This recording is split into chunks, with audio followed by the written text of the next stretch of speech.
Welcome to Psych Sessions Mentoring.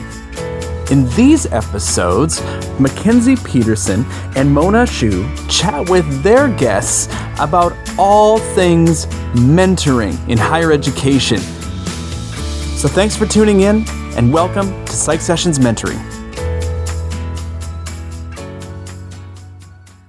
Hi everyone, I am Xiaomeng Xu or Mona Xu. And I'm Kenzie Peterson, and this is a special Psych Sessions series on mentoring. Our guest today is Dr. Jenn Grewe, who is an assistant professor with the Department of Psychology at Utah State University.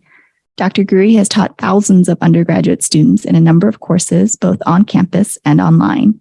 She is the co-chair of the Department of Psychology undergraduate program, the advisor for the local chapter of PsyChi, International Psychology Honor Society, and the director for USU Connections, which is a first-year experience program. Dr. Grewe is consulting editor for the Journal of the Teaching of Psychology. In 2019, she was the College of Education and Human Services Teacher of the Year Award recipient, and in 2020, she received the Mentor Award from the Rocky Mountain Psychological Association. Welcome, Jenn. Thank you so much for joining us today. Thank you. Thank you for inviting me and having me here. So I think maybe we'll just jump right into questions, and this chat will be mostly focused on mentoring, and what a privilege and joy to talk to someone who recently won a mentoring award for all their amazing work. Thank you. Yeah, this is super exciting, Jenn. So we'll just start off with a pretty broad question. What is mentoring and what is a mentor?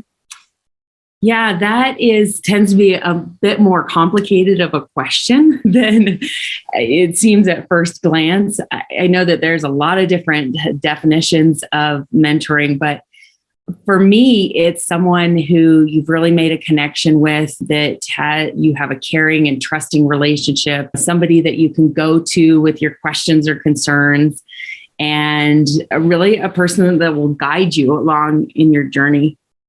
Now, that's not a great, academic journal definition, but that's kind of in a few words, in my own words, what it really seems like it is to me. No, and I agree. I think all of those qualities that you just described are something that, at least in my experience, I've looked for in a mentoring relationship. So it doesn't have to be perfectly, like something we would put in an academic journal. I think that definition resonates with a lot of people. Yeah, hopefully. I think that there is research that's been done on mentoring. There's a lot of great studies that have looked at different characteristics of a mentor and what people tend to value. But I do think there's also that kind of subjective piece that's, are we a good fit? And you really don't know until you kind of start to interact with that person. And that's a little bit more of the unknown and harder to define and describe. I really appreciate the broadness of your definition, because there are so many types of mentoring, both formal and informal. And then for what goals you have, right? Is it a specific skill set you're trying to develop, or is it at a specific point in your career? So that kind of subjectivity and broadness, I think, are important to consider. And it's not the same thing for everyone. Yeah. And mentoring can also it can look a lot differently with the peer-to-peer mentoring that sometimes happens, a mentoring with somebody that has more knowledge and skills that you want to acquire, that kind of mentoring relationship. It can be the mentoring I do with my undergraduate students is often different than the mentoring I do with graduate students. And so it looks different in different scenarios, and depending on your goals and objectives and all those good things. Speaking of your mentoring, how would you describe your mentoring style? Yeah, that's a good question too. My mentoring style aligns fairly well with also my teaching style. And I also try to be really true to who I am, and which I think is an important component to anybody when they're approaching their mentoring. Don't try and be maybe what you read about in an academic journal. Don't try and be someone else's mentoring style. For me, I'm a very warm person. I try to exude kind of a warmness in my interactions with my students and with other people around me. I try to be very compassionate and inclusive and understanding. And those are qualities that are really highly important, are my values. We're going to get into a values discussion. Yeah, we certainly can. So those are part of my values. And those are things that I try and pull into my mentoring, my teaching, other types of, when I am thinking about taking on more service, I try and think of whether that aligns with those values, and definitely values that I use in mentoring. And Jenn, I was kind of wondering if you would share a little bit about how your mentoring style is a little bit different between your undergrads and grad students.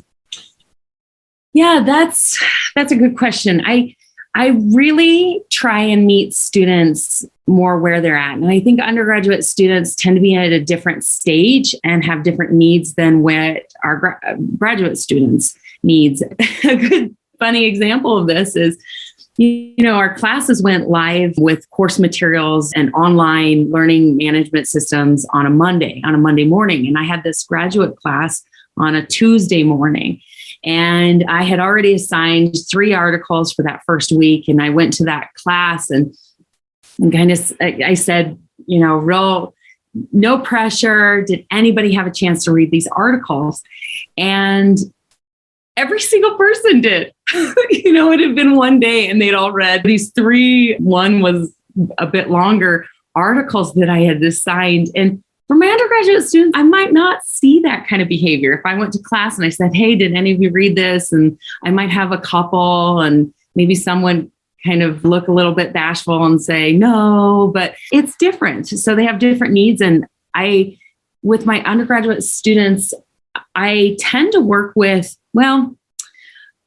I tend to work with first year students a lot in my kind of large courses, my large general education course that I teach. I also work with upper level students, and some of the skills and the lessons that they need are different, even within those 2 populations, even within undergraduate student populations. And so my approach tends to be different. My graduate students, I try to exude more of a colleague model of mentorship. I try to teach them we are equals, and I want to share skills and knowledge like I would with a colleague that was interested in connecting with me on a professional level. With my undergraduate students, sometimes it's skills and knowledge that I often take for granted, or our graduate students take for granted, that they know and they do, that second nature. But for undergraduate students, it's much more challenging. It's things that they didn't realize they need to read a lot when they come to a college or university. They're going to have to spend some time studying. They're going to have to deal with challenges, and they may fail on occasion. And that's a really hard lesson. Anyway, so a different approach with those groups. I love that though, because I was an undergrad not too long ago, and I needed guidance like that from my professors. And it's also nice having somebody like you who has this very nice, warm, approachable personality, because I think it makes it a lot easier for undergrads to talk to you. Mona's agreeing with this, but to be able to talk to you, because going to college is so intimidating. And so many of those students come in not really being fully prepared for what college entails. They don't have good study skills. They just have what got them through high school, and they don't really understand how to balance their course material and how to truly prepare for class. I taught careers in psychology last year, and it was so interesting and actually fulfilling to have this sort of mentoring relationship with those undergrads, and to kind of remind myself of how far I have come, because there were a lot of things, like you said, that are just kind of, we take for granted at this level in our careers that they didn't know about, like study habits and stuff. So it was really cool to impart that wisdom and see them grow. I think that's a really cool aspect of working with undergrads. So I really like what you do with your first year experience students. I think that is a very exciting and fulfilling experience. Yeah, having a high level, something you mentioned, Mackenzie, the high level of approachability is really important to me. I work consciously on, am I exhuming any kind of cues that would make students seem like I'm not approachable?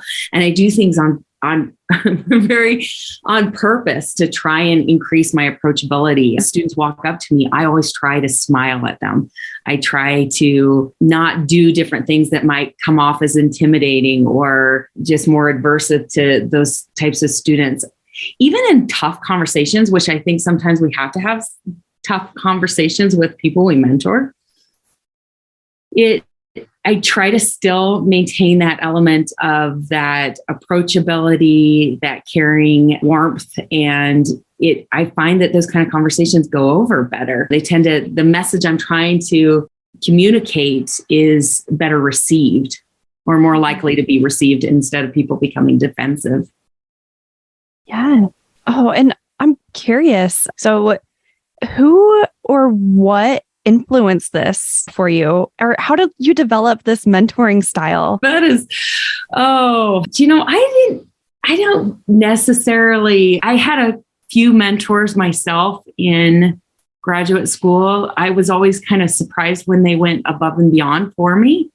It was always kind of a pleasant surprise, but it wasn't something I had learned to really expect out of my professors. But I think it just developed out of me trying to be more in line with me, if that makes any sense at all. I think it developed out of a true desire for me to be more authentic in all of and I realize we cannot be authentic in every kind of interaction and every meeting and with every person we come in contact with. But I really had this desire to show more of myself and to be more authentically me with the students I mentor and I interact with.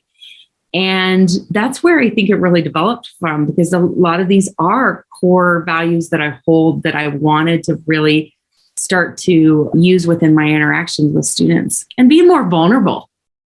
Sometimes developing that caring and trusting relationship requires some vulnerability on my part. And that's hard. It's hard to we get told from so many different sources that, be tough, be strong, you're going to come off as you're going to be viewed this way, particularly, being female and identifying female. And so being more vulnerable, sometimes that's challenging. I so appreciate that. And it's something that's a core value for me too. And I love how you talk about mentoring as this alignment of values and trying to embody that and live that. And not only, I think when we're vulnerable and authentic, it can be really hard. Our field, our culture is not super supportive of that necessarily.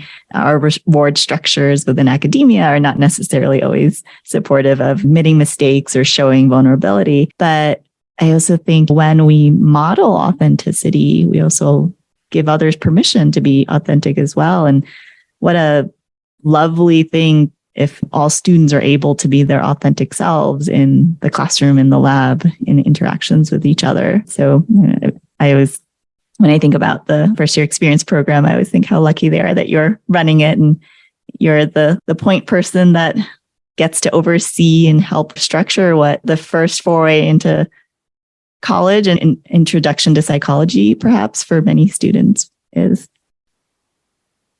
Yeah, Mona, I caught on two things you said that I wanted to kind of expand and talk a little bit more about, but you said that being more authentic. I can give a great example of this. So I have children, I'm a mother, and I'm an academic. And for many years, it was almost like, not that I'm embarrassed to be a mother, but I felt like I needed to really hide that aspect of myself. I felt like that wasn't something in all circles that I was in that would really be embraced. And that part of my identity was something that I needed to, because in my own mind, I thought it would be viewed as something looked down upon or viewed as a weakness.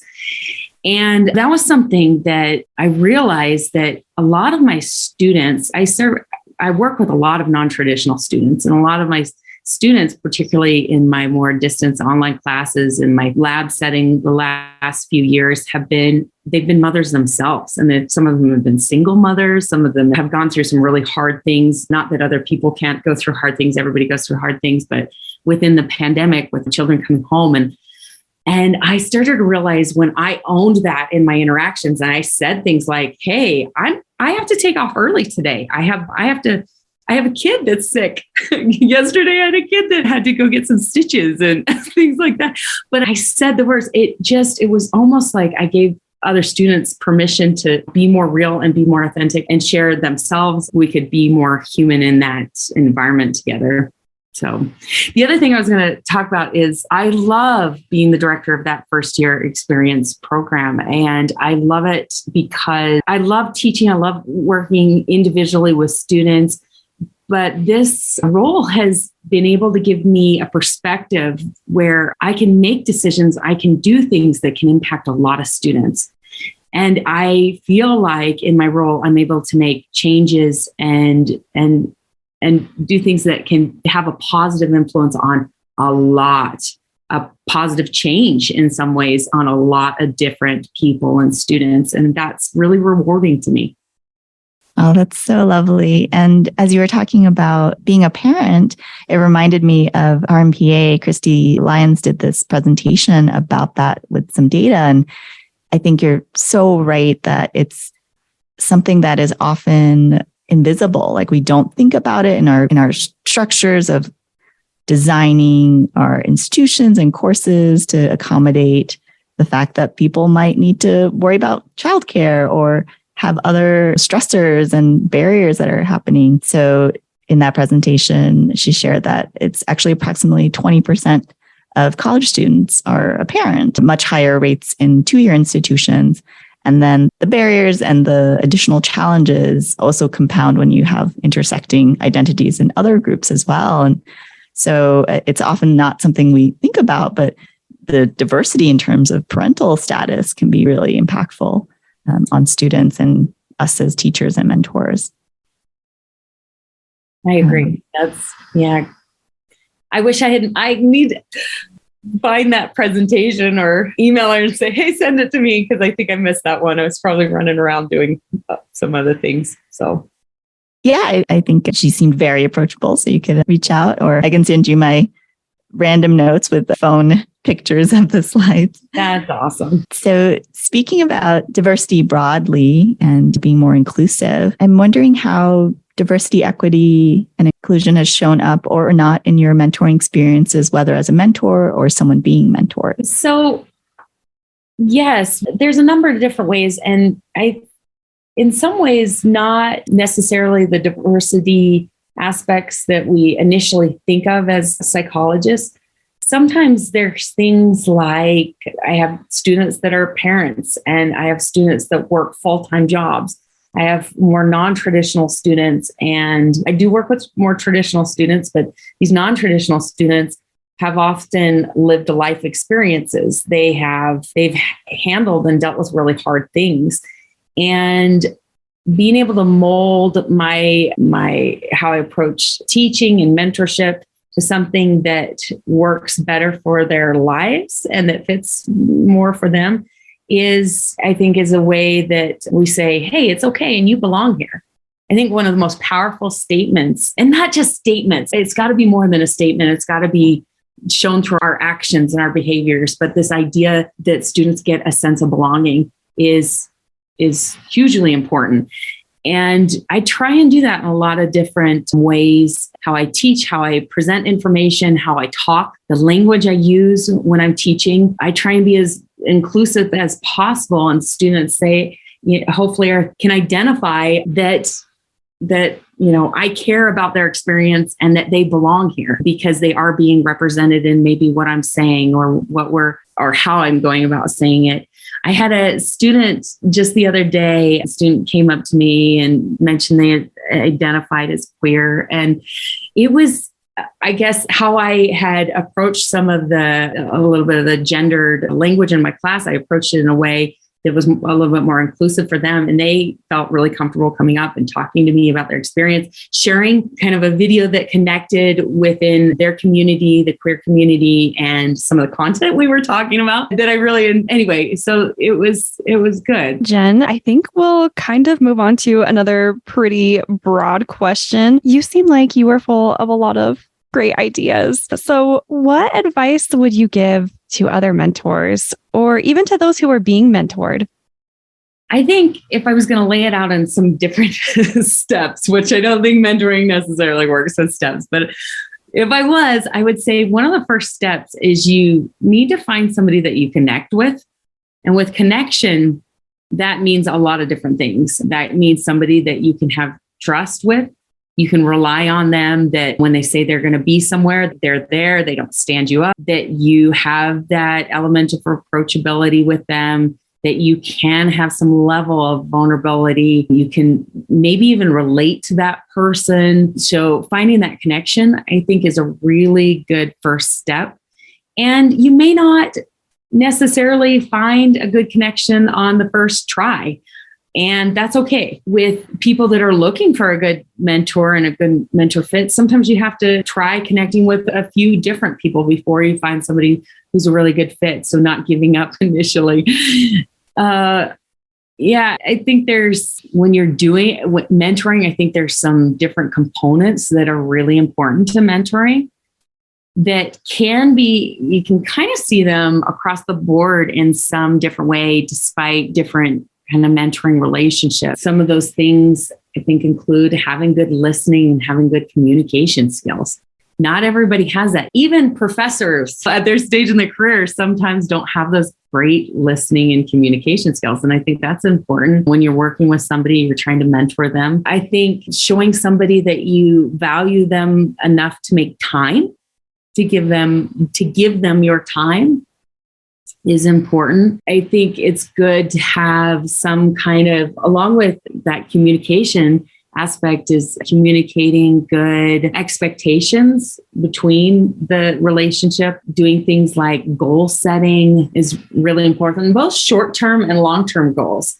So if you're working with somebody or want to work somebody in terms of acquiring additional knowledge and skills, maybe there is this long-term goal of, hey, we want to eventually get this paper published, or we want to do a presentation on this topic. But let's set those short-term goals, and let's hold each other somewhat accountable within reason for those kind of goals. And so I think those are some of the important things to both look for and also think about when you're interacting with students. I think taking ownership ourselves of our own sometimes missteps is important. I think it models great behavior, and also encouraging students to take ownership of their own behavior in certain interactions. And sometimes those align more when I was talking earlier about those hard conversations, but that it's important. And it's a part of being a good mentor is sometimes not calling somebody out for their bad behavior, but like leading them and helping them to realize that we need to own that, and we need to kind of make a plan on how to be better and do better. Yeah, I think you said a few things that really stuck with me. And I think one of them is just what you were speaking about, owning up to your mistakes. I think from a mentor's standpoint, to be able to do that with your mentees is so powerful on multiple levels, because not only is it good modeling, but it's also showing that mentee that even somebody who they are looking up to makes mistakes. Like, we're not all perfect and we all have room for growth. And I think that takes some of the pressure off and allows them to go back to being a bit more vulnerable with their mentor. And that is so powerful in that type of relationship. And then another thing that you touched on was not giving up if you have a bad experience with a mentor, if you find somebody that isn't necessarily a good fit, because I think that's also a really powerful experience to have, because then that can show you, okay, this is what I'm not looking for. So now I can kind of redefine what I'm looking for in a mentor and find somebody who's going to be able to give me the type of relationship that I am needing. And that's really helpful for students. And I hope people don't give up if they have a bad experience. I've heard lots of people who have had not the best experiences with mentors who then go on to different institutions or they start working with somebody else and their experiences completely change and they have a better time in grad school or with their undergraduate research. So it's definitely really important not to give up. Yeah, along those lines, I think if you have a bad experience, toxic kind of relationship, not giving up and trying again, I also think some mentoring relationships, there's a time and season for everything. And it's okay to evolve. And I know that when I work with students that eventually they're going to fly away. And in fact, I've done my job well when they fly away and they go and seek out a mentor that's more specific to their exact area that they want to really go into. I don't look at that as a failure on my part or, horribly. It's always bittersweet because I just loved working and interacting with this particular student. And so it's kind of sad to see them go, but it's also in a way very rewarding because I have done a good job if I have modeled these kind of behaviors and set them up for success in future mentoring situations. That's so fantastic. I appreciate both of you, the comments about, I'll say, this theme of growth and process over rigid rules or focused on outcomes. So the idea that we're meant to change and grow, and maybe something fits really well and maybe it doesn't. And it's not about whose fault it is necessarily or someone's doing something wrong. And even just approaching mistakes as that's part of the process. And if we can be vulnerable and be authentic and model for each other that, yeah, of course, mistakes are going to happen. And it's how we approach that and how we recover from them that matters. Then we don't do I think oftentimes inadvertent mentoring thing that happens sometimes if you put too much pressure where you end up teaching people to hide mistakes. And that's just bad for science, for all sorts of things. And also just humanizing each other. We're humans first. And then we have all these additional hats that we put on in our professions, but it's okay. And it shouldn't be something that we have to hide our identities or the fact that we have a life outside of the ivory tower. Very true. Very true. So thinking back to all of your experiences being mentored and as a mentor, has anything really surprised you in the process? Has there been a takeaway or a lesson learned that was really a bit of a surprise? I feel like I learn things all the time. I learn things from different students. I try with many of my interactions to approach it from that kind of mentality. At our institution, we call it a learner mentality. And so even when I'm working with a student and I know that they are working with me to acquire some knowledge and skills, I always try and take opportunities to what am I learning from this? Where can I improve moving forward? What can I do better? And yeah, I think one place where sometimes I am surprised as knowledgeable as I am about various resources, community resources, university resources. Every once in a while, I'm still kind of surprised and something will come up and I'll go, wow, I didn't know about that. And it's another thing that I can, a arrow to put in my quiver, if you will, that I can go, okay, I can draw upon this. This will be really helpful for the next student that maybe is in this situation and that I can help them be more successful. I think one of the strongest things that we can do with our struggling students is sometimes be that person that helps to connect them with resources and with other, sometimes offices on campus, with other means of it's support. It's informational and it's emotional support. But when we connect them with these different individuals, if they are struggling, and being really knowledgeable about all the different types of resources, both within my communities and within my university communities. And it's more than just saying, hey, here's an office. Go talk to them. You're struggling with your test taking skills. Go talk to this particular office where there's learning specialists. Here's their name and number. I think it has to go beyond that with a really good mentor. It's somebody that says, hey, you trust me. And so trust me that I know these individuals, I know this resource, and I know this is something that you can engage in, and I think it's going to be good for you. It's going to be a good fit for you. And that's something that I've learned along the way, is that I don't know everything, and I don't even pretend to know everything about mentoring, that I'm always trying to be receptive and open to learning. I hope I don't know if that's a decent answer or not. No, that's a fantastic answer. I probably should have thrown in some additional, I have lots of stories of individual mentoring experiences. I probably should have thrown in some of those stories and those experiences. You're welcome to if you want to now, but there's no pressure. No, I'm just thinking I've had definitely some great mentoring experiences where some would look in and view it as a success, and some might view it and look in as a failure. But in my mind, it was also a success. And I can think of two different examples. I can think of a student that stuck with me for many years in my mind, of where she was a refugee immigrant to this country. And I worked with her and I helped give her that confidence and resources. And she was able to get into graduate school, and she was able to, there's a lot of responsibility and a lot of things on her plate in terms of she was providing support to her family back in her home country. And I couldn't relate to that particular experience, but I could relate to the idea of like people depending on me. And so that was something that we really connected on, and it gave me a lot of joy. I also remember I had a student I worked with on their first year, and they were having some transitions in terms of their identity going on and trying to navigate that. And that was a really hard thing for this particular student. And they actually ended up, so after their first year, they dropped out for a period of time.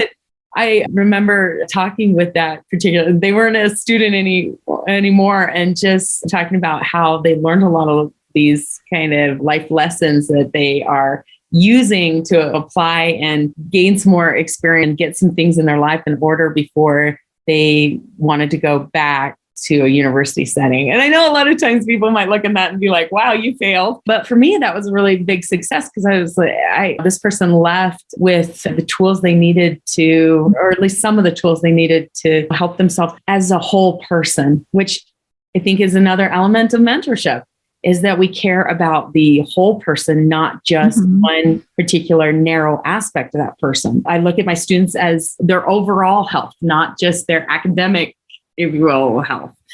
And am I helping them to be the healthiest, best version of themselves, or not? And that's something, again, that goes back to my values. And that's really important to me, to support kind of people in being themselves and being the best, very best, healthiest version of themselves. That's wonderful. Thank you for sharing those stories. And I would agree. I think both very strong successes, because if you're centering the student, or if you're centering the person you're mentoring, it's really what's best for them, even if maybe from a, retention numbers perspective or some other perspective, it's not ideal. But if it's good for them in terms of them being their best, healthiest self, I think that's a great goal to shoot for. Speaking of being best, healthiest selves, as a little send off, I was wondering if you could talk a little bit about your favorite form of self-care. And I know you and I have chatted a bit about self-care and done presentations and even published together on it, but I don't know if I've ever asked you about your personal favorite form of self-care. So how do you ensure that you're your best, healthiest self? That wonderful question. And before I answer it, I have loved those different interactions I've been able to have with you, Mona. So I appreciate you working with me and interacting with me in those capacities. Oh, this is a joy. They brought a lot of joy to my life in working on those. I'm a person that I always like to learn a new skill, and I like to get involved in new hobbies sometimes and challenge myself in different ways. I'd say probably my number one form of self-care is actually just snuggling up with my children. I have one that'll still hold my hand and one that'll let me snuggle up against her. And I love snuggling with my own kiddos. My older one, I'm starting to get very uncool for her, but that's okay. And then I'd say, so along the new hobbies, I picked up golfing this summer. Started golfing, and I had never golfed before. And I love being outdoor and doing something that's challenging me mentally and physically. And it's a lot of fun. So that's been my self-care as of late.